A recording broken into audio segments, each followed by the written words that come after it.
बिस्मिल्लाहिर्रहमानिर्रहीम। अस्सलाम वालेकुम। कैसे हैं आप सब लोग? आज मैं आपसे जो रेसिपी शेयर करने लगी हूँ वो है गजरेला गाजर का हलवा, जिसे हम दूध और खोए के बगैर तैयार करेंगे। ये गजरेला जायके में बिल्कुल खोए की तरह और दिखने में बहुत ही खूबसूरत तैयार होता है। इसकी तैयारी के लिए हम लेंगे सबसे पहले ग्रेट की हुई गाजरें। 2 किलो हमने गाजरें लिए हैं और इनको कद्दूकश कर लिए। अब इन गाजरों को हम अच्छे तरीके से फैला देंगे। गजरेला बनाते वक्त हमेशा खुले मुंह का बर्तन लें। इससे ये होगा कि गाजरों का पानी जल्दी खुश्क हो जाएगा और गजरेला भी जल्दी तैयार होगा। गाजरों को हमने अच्छे तरीके से फैला दिए। अब इन गाजरों के ऊपर हम डाल देंगे चीनी। अब चीनी का इस्तेमाल एकदम से नहीं करना, थोड़ी थोड़ी करके चीनी शामिल करेंगे। मीठे का इस्तेमाल आप कम और ज़्यादा कर सकते हैं और चीनी को तमाम गाजरों के ऊपर फैला देंगे। चीनी डालने के बाद एकदम से चम्मच का इस्तेमाल हरगिज़ नहीं करना। ठीक 2 मिनट तक मीडियम टू हाई फ्लेम पे गाजरों को गर्म कर लेंगे। अब हम चम्मच का इस्तेमाल करेंगे क्योंकि 2 मिनट का टाइम गुजर चुका है। हम गाजरों को चीनी में इस तरीके से मिक्स करेंगे कि चीनी जो है तमाम गाजरों के ऊपर अच्छे तरीके से लग जानी चाहिए। अब मीडियम फ्लेम पे हमने गाजर और चीनी के पानी को खुश्क कर लेना है।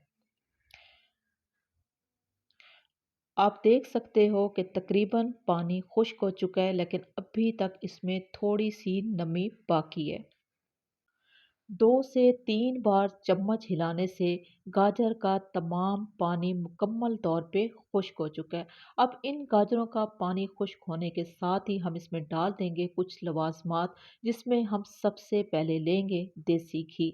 अगर देसी घी है तो लाजमी इस्तेमाल करें, नहीं तो कोई सा भी रेगुलर घी या कुकिंग ऑयल का इस्तेमाल कर सकते हैं। अब देसी घी में हमने गाजरों को अच्छे तरीके से गर्म कर लेना है। जब गाजरों से घी अलग हो जाएगा तो हम इसमें खुश्क दूध का इस्तेमाल करेंगे।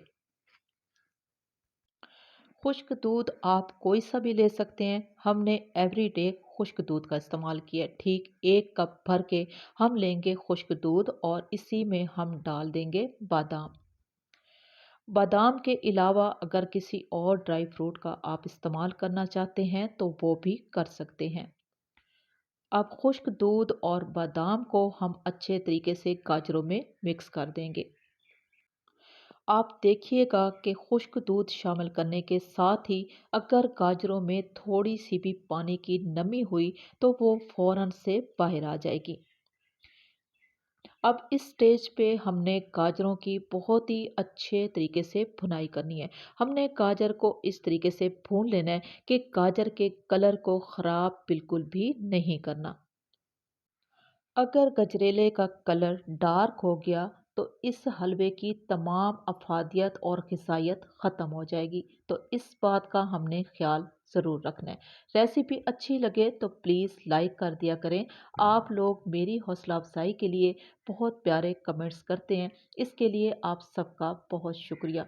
वीडियो को लाइक, चैनल को सब्सक्राइब, प्यारा सा कमेंट करना, ये सिर्फ़ आप लोगों का प्यार नहीं होता, ये आप लोगों की बहुत बड़ी नेकी होती है, जो हमारी ज़िंदगी में शामिल होकर हमें सपोर्ट करती है। आप सबके लिए इस बात का जज़ाकल्लाह। हमारा बहुत ही मज़ेदार गजरेला मुकम्मल तौर पे तैयार हो चुका है। करते हैं जी इसको डिश आउट, दिखाते हैं आपको इसकी फ़ाइनल लुक।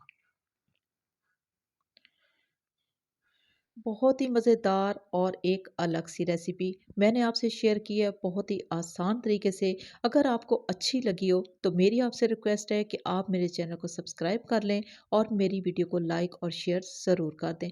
इसी के साथ ही मैं आपसे इजाज़त चाहूँगी। अल्लाह हाफिज़।